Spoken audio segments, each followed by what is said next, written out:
Hey, beautiful divas. This is Shay, your love diva, with another episode of Love on Command. And today we have Alison Wellington. And I'm going to have this beautiful love coach introduce herself because she has so many amazing credentials. And I like the way she does it because you're also a therapist as well, right? Well, no, I am a counselor. So therapist, the requirements are a little bit more than I was willing to give up. But yes, I am a licensed counselor. Nice. So, the fact that you're bringing the licensed counselor to the table in addition to the love coaching, I love that. I love that you have that angle. And two, that your philosophy is a bit different when it comes to attracting love. Can you talk to us about exactly, just tell us your background, who you are, and what is your philosophy when it comes to love? Yes, absolutely. So thank you, Shay, so much for having me. Hello, divas. Thank you for listening in advance. My name is Alison. I am a certified dating and relationship coach, and I primarily work with singles to help them to secure the partner that they deserve. So relatively, I don't know, Shay, you said my philosophy is a little different. I don't know how different it is. I will tell you that I think because I'm a Brooklynite, and I come Yeah. from a Caribbean background, I think my delivery might be a little bit rougher than the average You person know what? in this space. But I think that We have that in common because and I noticed you said that you're West Indian. I'm West Indian as well. Where are your people from? St. Vincent. And mine is St. Thomas. So we're like West Mhm. Indian sisters. I love it. And no, and I love that real delivery because as a Sagittarius and a West Indian, I like that real. But you also make women accountable for the decisions that they're making in relationships, which I Oh, love yes. because a lot of times we victimize ourselves when it comes to dating. Mhm. So, Mhm. talk to me. What brought you here in the first place? Like, what made you want to become a love coach? Yes. So it actually comes from my own love story. Well, the love story I'm in currently and the unloved story that I was in before. So Right. I was in a relationship with a gentleman who was either unwilling or unable to commit. I don't know which one. It really doesn't matter.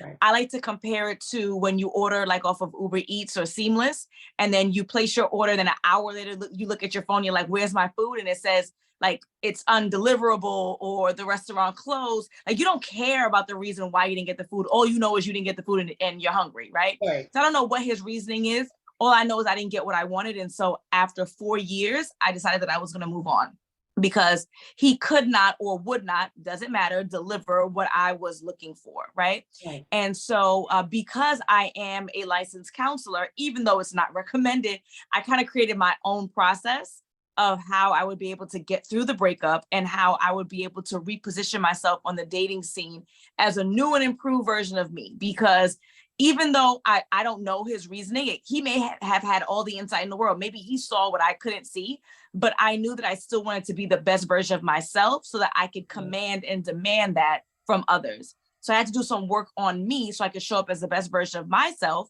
and then Right. get back into the dating scene. And once I did that, I actually, they call a spin in the block. So I spin the block. I got back with a guy that I used to date back when I was a teenager. Uh-huh. And 2.5 years later, we were married and expecting our first child. So that's I a quick love that. summation I of love my that. story. And I I love said, it. hey, if I could do this for myself, then that Mhm. means that I could potentially replicate these kinds of results for others. And that's what catapulted me into the space. So tell us, what do you think is the number one block when it comes to women being able to attract love that you see in your practice? Yes, absolutely. So the number one thing is that folks want to skip the step of dating and Right. they want to jump right into like the committed relationship where he's about to ask for your hand in marriage. It doesn't work like that. You have to go through the potential growing pains and some fun too of the dating process so that you can get into a committed relationship, so you can become engaged and then potentially marry if that's what you desire. So that's really, they want to skip the quote unquote hard part. And that's just unacceptable. You have to learn how to navigate dating successfully. You have to build the muscle of discernment. You have to ask the right questions. You have to pay attention to the behaviors. You have to remove Right. yourself when you realize that someone is no longer in alignment with you or never was. And then Mhm. you have to re-enter the dating scene again and try again. They don't want to date. They want to be in their house. They want to eat ice cream and watch Netflix. They want to go out with a whole large group of girlfriends and say, oh no, I go outside. not when it's 6 and 7 of y'all. That's a girls' Right. night. That's not giving a gentleman an opportunity to really approach you. And then they think that, you know, like Amazon, that their husband's going to be delivered on their porch. And it blatantly does not work like that. Like, you have to make the effort to put yourself out there. You have to practice the skill of discernment. You have to practice the skill of dating so that you can get to the next step. That's the biggest issue. Wait a minute, Alison. Amazon? Like, I love it. Amazon, they want the man to show up like Amazon, right? Yep. So what did you do to change? Like, when you went through your whole process, which I think is absolutely amazing, because the last time I got my heart broke before I met my husband, that's what I did. I went within, and I was like, I have to do the work on me in order to attract the quality of relationship that I wanted. What exactly did you do, or that you change within you so that you can attract your husband? That's an excellent question. So when I was reflective and honest and not deflecting and blaming, I Right. said to myself, well, what are some of the behaviors and traits that I exhibit that's not the most desirable, that may make someone hesitate on taking next steps with me, that Mm. makes being in a relationship with me just a little bit harder than what it needs to be? Not that I'm not deserving or lovable, but just being in a relationship with me makes it a little bit harder than what it should be. And so I identified that trait, which for me was being argumentative. So we mentioned the Caribbean background, the New Yorker behavior, like being argumentative. Right. And this is, you know, not anything I'm proud of, but I'll be transparent with you. I one of the traits that I exhibited was that I enjoyed making people feel small. Like, I speak well. Mm. I have the ability to, I have the gift of the gab, right? Like, I can argue you down, I can prove you wrong. And it made me feel important when I did that. It made other people feel stupid.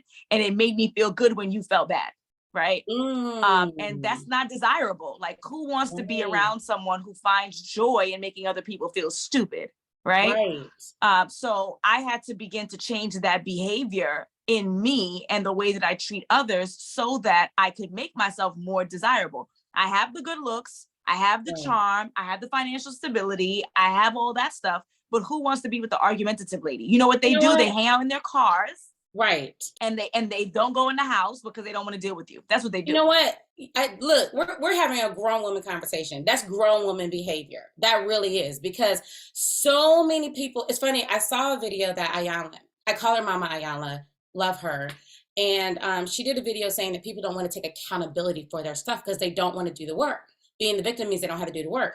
For you to take a look at yourself and be like, what are the traits that can make it less desirable for somebody to even be around me, and then to admit it and say, like, this is what I would do, and how that could, like, turn people away, and then do the Yeah. work to change it. That's grown woman behavior.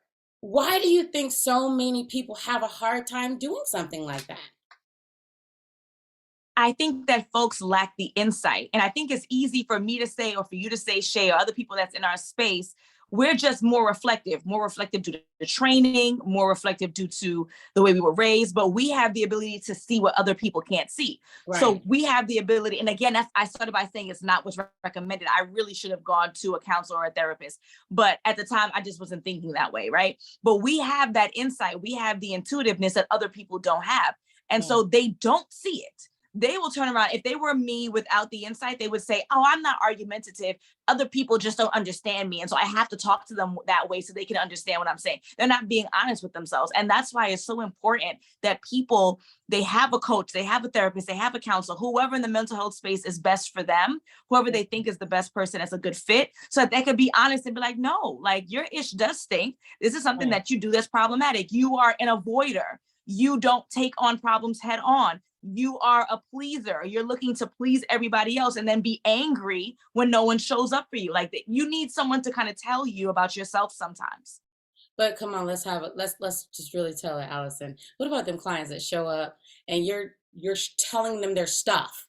You're like, this is the stuff right here. This is the stuff that's going to turn people away. And they're like, I don't know what you're talking about. Like, that's not how I am. Mhm. You know, like, do you encounter those kind of people that it's not about them not knowing better? It's just that they would rather stay in the dark because opening the door, I tell the story all the time. When I was younger, I used to be afraid of the boogeyman. I thought there was a boogeyman in my closet. And so my dad used to act like he was beating up the boogeyman every single night. That's the only way I could go to sleep. And it was funny how convincing he was. He would literally beat himself up in the closet, right? And then one day I was like, my big grown self decided to open the closet door and realize that there's no boogeyman. And so many people rather not open the door. What about those Mhm. clients? What do you say is the issue that's going on with them? You know what, Shay, I have to be honest with you. I think that my delivery and like the clips that I post on my social media deters those types of people. Right, I have a friend who has a friend, and she said to my friend, "Oh, I would never hire Alison because I don't want to have to do the work." Like people, right, they know in their heart of hearts that I'm going to hold them accountable. So they won't even reach out to me. So I really haven't had that issue, because if you do enough research, right? Like if you look at my social media, you right, check, and as you should be vetting any professional you work with. If someone's right. doing your hair, your nails, or getting in your brain or in your heart, you should be Mhm. vetting them. And enough people have recognized that I'm not going to allow them to BS me and BS themselves. So I really don't have that problem, but I do recognize it exists, Shay. I'm not saying that it doesn't. Right. And so I think those people aren't ready. They aren't ready Mhm. for us. Maybe Right. there's a different approach that needs to happen. Like maybe they need some hand holding. That's Right. not our swag. That's not how we do things. But they're not ready for us at minimum. They're not ready for it, or they're not ready for us, and that's okay. When they are ready, they'll come back around. If it's meant to be, it'll happen. Hopefully, they don't wait too long though, because Right. we want them to get results as quickly as possible. As quickly Right. as possible. It's not a money grab. It's about, Right. we really want to make an impact in our community. That's it. That's it. And there's so many people that Mhm. are hurting, and there's so many people that are struggling in the dating game. So let's talk about the dating game. Let's talk about what has changed where it has made it so difficult. Well, it appears for a lot of women that it is so difficult to be able to find love. What do you think that is? What do you think happened? So I fix this flag. So, no, you look beautiful. So Thank I you. think, first of all, I don't think that it has changed as drastically as folks would like to say that it has. I think that social media, socializing across the country and around the world, has opened up our eyes to that the fact that lots of people have been struggling for years. I don't think drastically between now and the 80s it's been that different. Is we didn't Right. have those conversations. We didn't have access. We didn't have something that could go viral, a video that can say, "Oh, I feel the same way too," from someone Right. who's in California or Miami or England, right? So I think now we have access to the experiences of others that we didn't realize. So now we think it's an epidemic, but it has always been like this. The only drastic difference I would say is maybe our grandparents. And let me tell you, we, both men and women, tend to romanticize our grandparents' love as if it was so amazing and so wonderful and so easy. And I don't think that it was. Now, I didn't live through those times. I can only base it on what I've heard and what I've read. But a lot of the reason why our grandparents stayed together for 50 years is because our grandmother couldn't open a bank account. It's Right. because our grandmother was not allowed to work in her town Exactly. or her city, right? Yes. Like she Yeah. could not own property. So this Mhm. whole romanticized idea of why is it that our grandparents were able to persevere is because a lot of our grandmothers did not have choices, right? Right. And so now that there is more independence and there's more accessibility for women, we are not relying on men for sustenance. We Right. want them, we don't need them. And so Mm. a lot of guys are not a fan of this new dynamic, this new power dynamic, because we no Right. longer need them. Now, and when I say need and want, I just want to clarify, because people will say, "I need my husband." I need my husband too, but you know what I mean by need. I mean, Right. You absolutely don't could not require eat, them could for not your sleep, own survival, like your Bible. basic needs. Yes. Yes. Yes, my Right. own survival, right? Now my Right. happiness and my mental stability and all those Right. other things, yes, but not, survival. And so that dynamic I think is drastic in the last 50 years, but in the last 30, it really is the fact that we're now having an understanding that other people are going through similar struggles. And Uh-huh. so that's why it seems like it's drastically worse or different. The other side of the coin too is with social media, we now have more access, Right. So what do you think right? about the So online dating though? Like online dating wasn't around back in the day. So what do you Mm-hmm. think about the whole online dating aspect? Also with that independence, right? And I say that and itch at the same time because I have this whole idea about women calling themselves Miss Independent and then still wanting to have Mm-hmm. a relationship. It's like it's okay to be self-sufficient. It's okay to be successful. But this whole idea of I'm good by myself, it's like if you're driving independently in a car, there's nobody else there. There's no room for anybody else. So being careful with the words that we're actually speaking. But with Yes. this whole idea that now that women are taking on these roles where we're doing the same jobs that men are doing, we're buying our property that women once could not have. We're stepping into a masculine energy role that now the Mm-hmm. roles are shifting, where women are shooting their shot and they're doing the things that men were expected to do in their masculine energy. How do you think that is affecting the dating game in addition to online dating? I think that everything has a gift and a curse. Right. And what online dating allows you is access to people you normally would not have access to. So, back in the days, folks would marry their high school sweetheart because they grew up in Tallahassee, Florida. So that's the only people you dated who went to Tallahassee High School, and that's all you had access to, right? Right. And so now the good side of that is that you have access to others, people you wouldn't normally be able to reach out to. The bad side of that is that now you have so many options that it gives us this syndrome of believing that the grass is always greener on the other side. So let me continue to see what's Right. out there. Let me just swipe, like if I'm ordering food from Instacart, right? Right. Versus us coming to the realization of I can have access, a balance. I can have more access, which will allow me to meet people that's 20 minutes out, 50 minutes out, an hour and a half out from me that aren't normally in my circle.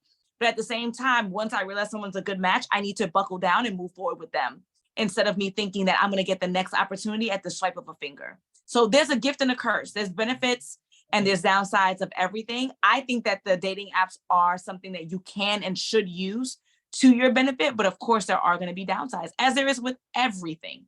Everything, everything. I love that. So give us, before you go, give us some of the questions you think women should ask when they're on a date so that they can properly vet a man. Mhm.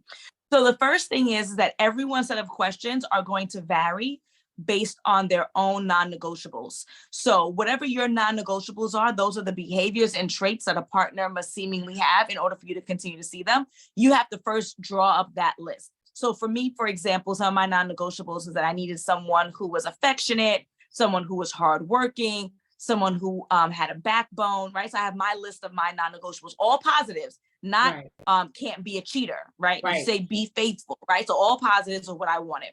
Mm. Once I had that list, I then created questions around it. And that's what I offer to my clients. Like they give me the list, I go Mm. through the list, I push back against some things because some things are silly.